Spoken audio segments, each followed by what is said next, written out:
Bumagsak sa kamay ng batas ang isang bagger matapos mahuli sa sinagawang bypass operation sa Butuan City. Ang kabuuan ng balita mula kay Patrolwoman Joanna Kawili.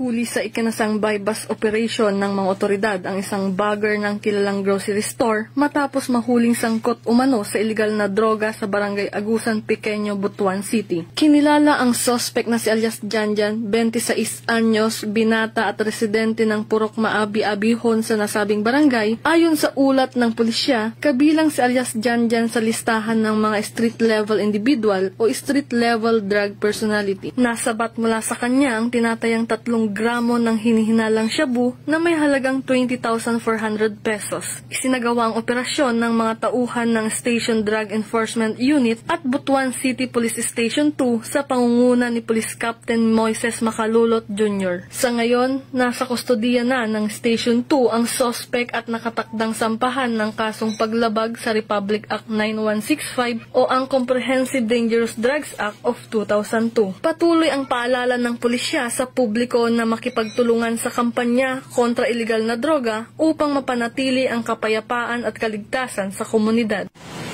Mula dito sa Police Regional Office 13, ako ang inyong PNN correspondent, Patrolwoman Joanna Kawili, alagad ng batas, taga-taguyod ng Balitang Pulis.